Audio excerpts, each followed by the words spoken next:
মই মানুহ নহ'লেও মাদক দ্ৰব্য চিনি পাওঁ। কথা ৰাবিয়া বেগম, কণ্ঠ ইক্ৰামুল হক। মই মানুহ নহ'লেও মাদক দ্ৰব্য চিনি পাওঁ। টিকৰা ফাটাই চেলিমত জুই জ্বলাই যি সোপা মাৰে, দেখিলেই যেন চকু মুঠ খাই যায়। দেখিলেই যেন এনে লাগে দুদিনীয়া হিৰো। মই চুই চাব পৰা নাই মাদকত টোপোলা, তথাপিও চিনি পাওঁ।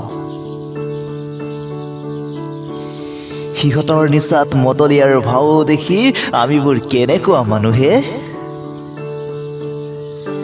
ভয় কিমান যে কৰোঁ আচৰিত লাগে, মৰিবলৈ ভয় কৰোঁ। ৰোগ হ'লেই ঔষধ খাবলৈ ডক্তৰ বিচাৰি যাওঁ। ৰোগ হ'ব জানো মেকুৰীয়ে খোৱা খাদ্য খালে? বেমাৰ হ'ব জানো পোক পৰুৱা পৰি থকা বস্তু সেৱন কৰিলে? সামান্য জ্বৰ হ'লেই মনলৈ আহে ঔষধ নাখালে বেছি ৰোগীয়ে খোৱাৰ ভয়। কিন্তু নিচাৰ টোপোলাত লিখা আছে সেৱন কৰা মানেই বিপদ।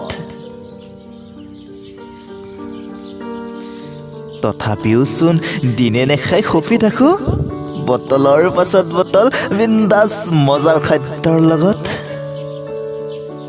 এয়া জানো জানি বুজি ভুল কৰা নাই? আয়ুসৰ সীমা ৰেখাডাল ছুপাৰ হিৰো দেখাবলৈ গৈ শূন্য নিজেই কৰি লোৱা নাই? মই মানুহ নহ'লেও মাদক দ্ৰব্য চিনি পাওঁ। কাগজে পত্ৰয়ে লিখা আছে, কত অভিনয় কৰিও দেখাই আছে ইয়াৰ পৰা বিৰত থাকক। আমিবোৰ বিৰত আছোনে?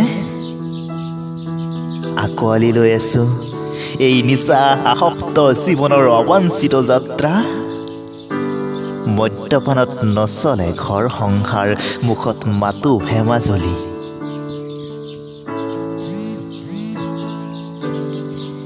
কেতিয়াবা গাড়ী চিটি বাছত গৈ থকা অৱস্থাত মন কৰিবাচোন দেখা পাবা ফুলকলীয়া ল'ৰাটোৱে দুটাকৈ পেকেট ওলাই মুখত ঢালি দি ওপৰলৈ ফুৱাই দিয়ে।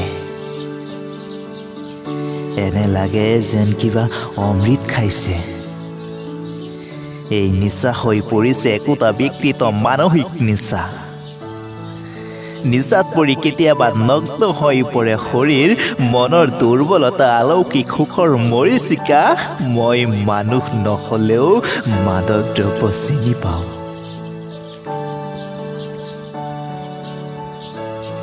ইতিহাসৰ ক'ৰবাত আহুৱাস ৰৈ গ'ল নেকি বাৰু জীৱশ্ৰেষ্ঠ মানৱৰ মুখৰ সংঘাত?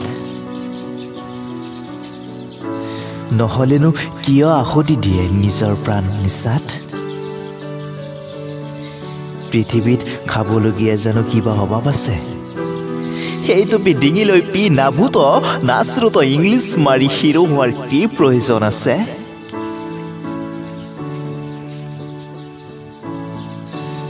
বুকু ফিন্দাই এটাৰ পিছত এটাকৈ চিগাৰেট জ্বলাই বতাহত উৰিব খোজে। কি পাওঁ বাৰু ইয়াৰ পৰা খন্তেক সময়ৰ বাবে? নিজক তিল তিলকৈ জানো শেষ কৰা নাই? এই ভয়াৱহতাৰ বৈজ্ঞানিক তাৎপৰ্য সুন্দৰকৈ দিছে। এই নিচা যেন বৃদ্ধি হৈছে আধুনিকতা জগতত হাই ফাই ফেশ্বন। মই মানুহ নহ'লেও মাদক দ্ৰব্য চিনি পাওঁ। কিন্তু ইয়াৰ ৰহস্য কি? সকলোৱে ঘৃণা কৰে, সমাজেও কৰে দেহাৰো ক্ষতি। তেতিয়াহ'লে এৰাহে মাদক দ্ৰব্যৰ নিচা ত্যাগ কৰা। আন দেশৰ সস্তীয়া বস্তু খাই কিয় দেশৰ ক্ষতি কৰা? আমাৰ সোণৰ দেশত নাইনো বাৰু কি? এই বিশ্বজুৰি সংকটজনক অৱস্থা বিয়পি পৰিছে দুটাই যেন মাৰাত্মক তাৰ মাজতো যে ঘৰত বহি সপি খাবলৈ এৰা নাই ৰদত পৰি বৰষুণত তিতি শাৰীয়ে শাৰীয়ে লাইনে চোৰৰ দৰে চৰি কৰি আনি হ'লেও ঘৰত বহি ৱাহ কি ইনজয় কৰে মুখৰে কি কয় বেহুচ হয় ঐ বে খাবি নেকি এবাৰ টেষ্ট কৰ না কিনো ক'বাহে নিজৰ টকাৰে মাল খাইছোঁ একে ঠিতাতে কৰি দিয়ে জবাবহীন ধন্যবাদ